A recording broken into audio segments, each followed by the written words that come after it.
श्री महाभारत विराट पर्व पुष्प 1। यहाँ से पांडवों का अज्ञातवास की शुरुआत होगी। नारायणं नमस्कृत्यं नरं चैव नरोत्तमं देवी सरस्वती व्यास ततो जयमुदीरयेत्। पांडवों का अज्ञातवास। परीक्षित नंदन ने पूछा, ब्राह्मण, वनवास के 12 वर्ष समाप्त हो जाने पर मेरे प्रपिता गणों ने अज्ञातवास का 1 वर्ष किस प्रकार व्यतीत किया? तब पतिव्रता राजरानी द्रौपदी किस प्रकार छिप कर रही? वैशंपायन जी ने कहा, राजेश, यह सभी इतिहास में तुम्हें सुनाता हूँ, सुनो। वनवास के 12 वर्ष समाप्त हो जाने पर एक दिन धर्मराज युधिष्ठिर ने अपने सब बंधुओं को पास बुलाकर कहा, बंधुओं, राज्य से बाहर हो वन में रहते हुए हमें 12 वर्ष व्यतीत हो गए। 13वां वर्ष प्रारंभ होने वाला है। यह वर्ष हमारे अज्ञातवास का है। अतः हे अर्जुन, तुम अपनी इच्छानुसार कोई एक निरापद स्थान नियत करो, जहाँ सब लोग चलकर 1 वर्ष रहे और शत्रु हमारी खबर न पा सके। अर्जुन ने कहा, कुरु देश ही राज्य है, जहाँ के अधिपति हमसे सहानुभूति रखते हैं और हमारे परम मित्र है। इनमें से किसी भी देश को आप निवास के लिए पसंद कर लें, उसी में हम सब लोग इस वर्ष रहेंगे। युधिष्ठिर ने कहा, हे अर्जुन, तुम्हारे बताए हुए देशों में से हम मत्स्य राज्य को ही पसंद करते हैं, क्योंकि वहाँ के राजा विराट, धर्मात्मा, दयावान, उदार और नीति कुशल है तथा पांडुवंश के शुभ चिंतक है। इसलिए विराट नगर में ही 1 वर्ष निवास करें और राज सेवा करके अपना कालयापन करें। किंतु यह प्रश्न विचारणीय है कि मत्स्य देश में रहते हुए हम राजा विराट के किन किन कामों को कर सकते हैं, जिससे ही कि हमारी मर्यादा भी नष्ट न हो और हम अपने को अज्ञात भी रख सके। अर्जुन ने कहा, नरदेव, आप सदैव राज्य कार्य ही करते रहे हैं, अब आप सेवक का कार्य किस प्रकार कर सकोगे? आपका मन किस काम में लगेगा? तब युधिष्ठिर ने कहा, भैया अर्जुन, चिंता की बात नहीं, मैं द्यूत विद्या में खूब निपुण हूँ और उसमें मेरा मन भी लग जाता है। अतः मैं अपना नाम कंक रखूँगा और पासा, चौपड़ व गोट लेकर जुआरी ब्राह्मण के वेश में राजा के पास जाऊँगा। मेरा काम राजा तथा अन्य अधिकारियों को पासा खेल कर प्रसन्न रखना होगा।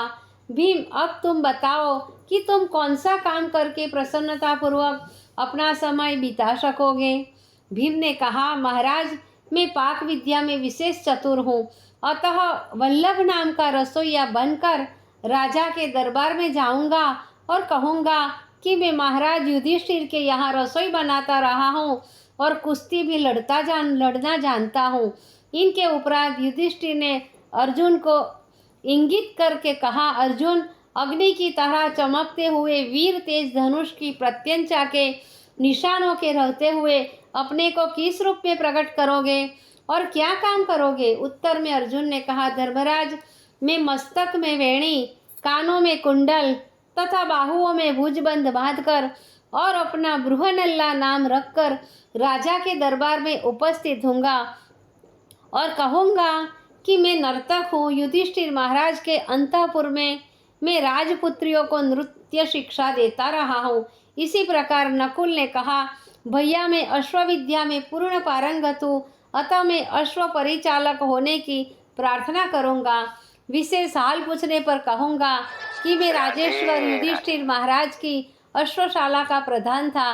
सहदेव से पूछने पर सहदेव ने कहा, राजन, स्वराज्य के गौधन की देखभाल करते करते मैं गौओं का दुहना, पालन और उनकी जाति की विशेषताओं के संबंध में पूर्ण ज्ञान प्राप्त कर चुका हूँ। मैं उन शुभ लक्षणों वाले बैलों की भी जानकारी रखता हूँ, जिनके मूत्र को सूंघ लेने मात्र से बंधिया स्त्री भी गर्भ धारण कर लेती है। अतः मैं गौ सेवा करूँगा और मेरा नाम पालक होगा।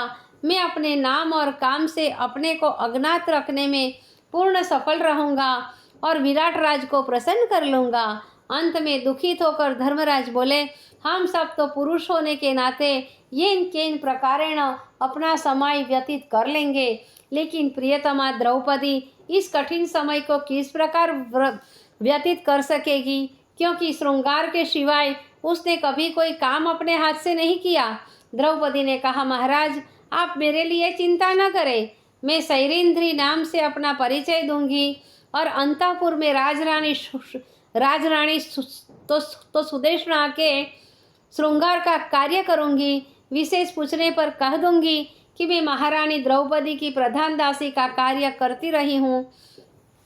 जब इस प्रकार सबने अपना अपना नाम और काम निश्चित कर लिया, तब युधिष्ठिर बोले, अब पुरोहित धौम्य मुनि, ब्राह्मण, दास दासी इन सबको ले जाकर राजा द्रुपद के यहाँ रहे और इंद्रसेन खाली रथ लेकर द्वारिका चले जाए और किसी के पूछने पर यही बताए कि हमें पांडवों का कुछ पता नहीं, वे हमें द्वैतवन में ही छोड़कर न जाने कहाँ चले गए। विदा होते समय पुरोहित धौम्य ने पांडवों को राजकुल में सेवकों को किस प्रकार रहना चाहिए इसके संबंध में कुछ उपदेश दिया और अग्निहोत्र सहित राजा द्रुपद के यहाँ चले गए और इंद्रसेन आदि के द्वारिका में जाकर यादवों का आश्रय लिया। तदनंतर महापराक्रमी पांडव केवल अपने अस्त्र शस्त्र साथ लेकर पैदल ही यमुना के किनारे पर यात्रा करने लगे। कुछ दूर आगे चलने पर वे दशार्ण से उत्तर और पांचाल देश से दक्षिण यक्रोलोम और सुरसेन देशों के बीच से यात्रा करते हुए मत्स्य देश जा पहुँचे और क्रमशः आगे बढ़ते हुए विराट की राजधानी के समीप पहुँच गए।